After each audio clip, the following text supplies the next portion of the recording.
When you start shooting photos and videos, there are plenty of things to learn. One of the first things to master is definitely the frame rate. Hang on to the end of this video because I'm going to give you a detailed explanation of what frame rates are and how different ones affect the photos and videos and films that you shoot. Hi, I'm Jim Costa.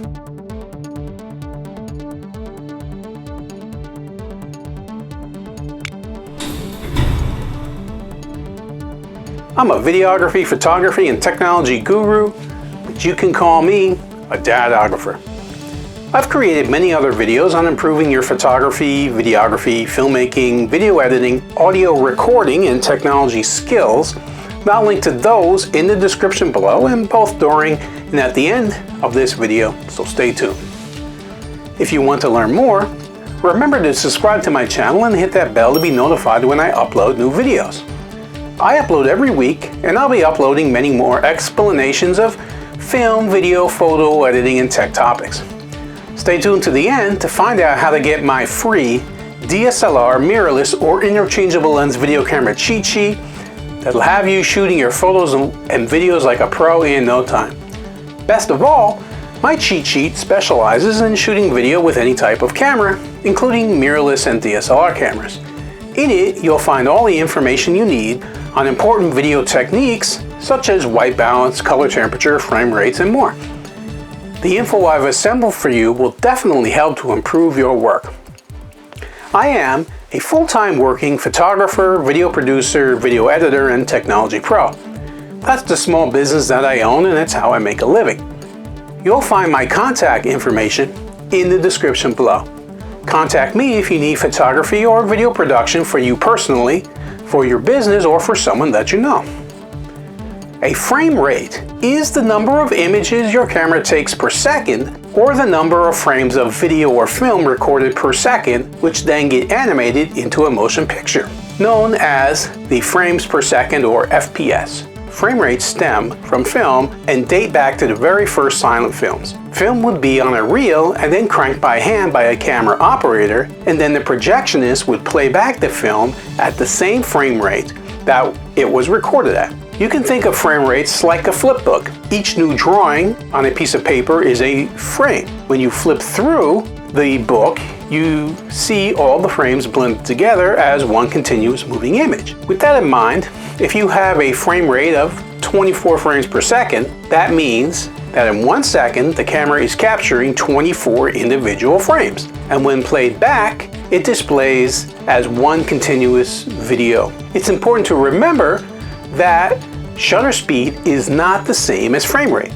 Shutter speed is the length of the exposure for each picture or frame of video, and the frame rate is the number of these pictures per second. This is important because it determines the relationship between the frame rate and shutter speed. For example, if you shoot at a shutter speed of 1/30th of a second and a frame rate of, say, 60 frames per second, your camera will only produce 30 images a second. This will result in duplicated images of different frames. To avoid this, keep the shutter speed faster than the frame rate.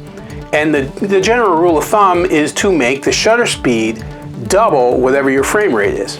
Base or project frame rate is the frame rate your camera records to produce 100% realistic speed. The standard is 24 frames per second for movies, 30 frames per second for TV and broadcast, say in the United States, where they use the NTSC system, and for PAL broadcast, it's actually 25 frames per second. They use that in Europe and other places in the world. Creative frame rates are those that slow down or speed up the regular time that you see on screen. You manipulate them in post to stretch them out or compress them in order to fit your project frame rate. For example, if you shoot at 60 frames per second and set the footage to fit a 24 frames per second timeline, you'll create a slow motion effect. If you shoot at a slower frame rate, say 12 frames per second, you can make the footage speed up in that same timeline. You may wonder, why not use a fast frame rate all the time and then just adjust everything as needed when you're editing? First, if you can equally divide the frame rate you shoot at with the project timeline frame rate, you're going to end up with awkward and jerky looking footage, so you don't want to do that. Another problem is that different cameras record different quality with different frame rates. The basic rule is that the base frame rate produces the highest quality image, and that's generally 24, 25, or 30 frames per second, depending upon your specific format. So which frame rate is actually the best one for you to use? The best frame rate for video is, well, frankly, all of them, because it depends on what you are shooting and what you want to achieve. Here are some common frame rates and their specific uses. 0 frames per second are still images. You can use still images in your videos to create animated sequences such as stop motion. Use 1 to 15 frames per second when you want to speed up the video in post and create a fast motion effect. This is also good for creating motion blur in your videos and films. 24 or 25 frames per second is considered the standard frame rate for films and PAL, as I mentioned, and is used on many occasions. It's ideal for dialogues that will be played in real speed. It also works for landscapes when you want to preserve as many details as possible and there are no moving subjects in your video or film. 30 frames per second, while it can be a project frame rate, especially in the US or where they have NTSC video, it can also serve to give you a bit of a slow motion effect when you stretch it into a 24 frames per second timeline. It can also give a bit of smoothness to the shot when you conform it to 24 frames per second,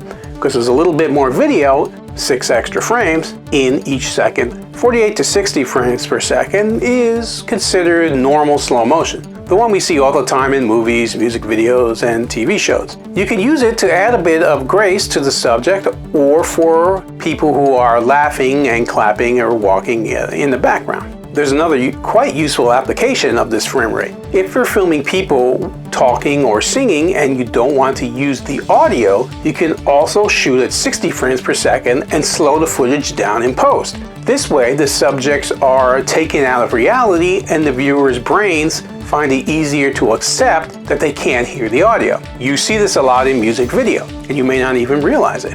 Another application is for music videos. You speed up the song and the performer sings along while you record at a higher frame rate. Then, when you slow the footage down, the song sounds as it should, and the video itself is in slow motion, but the audio is perfectly synced. 90 to 120 frames per second. Now you can use these frame rates when you want to dramatically slow down the footage and almost stop time. Use a speed ramp to switch from normal speed to slow motion when you're editing and draw the viewer's attention to a crucial moment. You see this in movies a lot when there's like a crash or an accident or something, and it slows down just as they hit. And then the video will speed up after the crash is over. You can also use 90 to 120 frames per second to stabilize the shots you've taken if you shoot handheld or with a telephoto lens. Slow the footage down and you'll get at least a few snippets that are acceptably stable. 180 plus frames per second. These are specialty frame rates that are used for super slow motion, such as pyrotechnics and explosions, and not all cameras can actually capture it. Another example would be a bullet shattering a light bulb, let's say. You've seen these effects on TV. It may only take a fraction of a second, but the camera records the light bulb at 1,000 times per second or more and then plays back at 24 frames per second. The movie on screen will take over 40 times as long, even though the scene only took 1 second to shoot, because 1,000 frames per second divided by the 24 frames per second in your timeline is equal to 41.6 seconds. So that 1 second of video of the bullet exploding the light bulb plays back almost 42 seconds. Last is 1 frame per hour. This is used for extreme time-lapse photography, video, and film. If you want to use slow motion in your videos, it's good to have an idea in mind why you should or shouldn't do it. Shifting the speed of the video in crucial moments can keep the audience engaged and interested.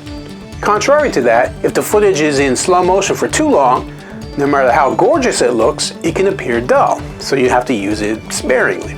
So how do you adjust frame rates on a DSLR or mirrorless camera or even higher-end video cameras? Frame rate is usually a setting that has to be adjusted in the main menu of your camera. It's not found on a jog wheel like the aperture or shutter speed lane. On most cameras, the frame rate can be found in one of the first couple of menu pages. Once you locate the menu page, you'll see two options for each frame rate, IPB and All-I. IPB means more compression and a smaller overall file size, and All-I means less compression and a much larger file size. So it's up to you to decide which one you prefer to shoot. Normally, my rule of thumb is larger file sizes because more information gives you a better looking video, but it all depends on what you're looking for. A higher frames per second rate does not mean a higher quality of video. When you change your frame rate, you're not changing the file output size, say from 1080 to 4K or vice versa. Whether you shoot 24 frames per second or 120 frames per second, you can have the same 1080p or 4K quality output. But something to consider is that a higher frame rate can help you achieve a smoother shot if you're shooting handheld, like I mentioned. Because everything is slowed down, all of the camera shake will be slowed down and thus less noticeable as well. Now, if this is making sense to you, but I've got it in the comment section below. My question of the day is, how have you used frame rates creatively to add to your film and video productions? Leave a comment below and let us know. Would you like to learn more about your camera settings to get you shooting like a pro? I've created an absolutely free cheat sheet for you on all the best camera settings to shoot video with your DSLR, mirrorless, or video camera that will show you the settings that will allow your photos and videos to shine and stand out from the competition. The link to get that cheat sheet is just below in the video description. I've also created cheat sheets on other topics such as video editing, and even now offer training courses on editing video using Adobe Premiere Pro, and soon I'll have others. I'll link to those cheat sheets and training courses below as well. You can learn to edit like a pro with my training course. I guarantee it. Do you want to see more videos like this? Follow my YouTube channel, Jim Costa Films, for more. Think what you saw was great? Like it. Do you have an opinion? Please comment below. Do you know someone who could benefit from the information I provided? Please share the video. Do you want to learn more? If so, then connect with Jim Costa Films on social media and online on Facebook, Instagram, Twitter, YouTube, and the web. I currently have over 4,300 videos on my YouTube channel, Jim Costa Films, so feel free to check out many of my other videos for great tips and suggestions. If you follow me for a while now, you may know that I have a community of photographers, videographers, and filmmakers just like you on Facebook, where I share other pro tips and tricks. It's called Video Producers and Content Creators. I love new members who want to share their work, learn from others, and also help others by sharing their own wisdom and experiences. You'll find a link to that group in the description below, so feel free to join it where you can learn even more.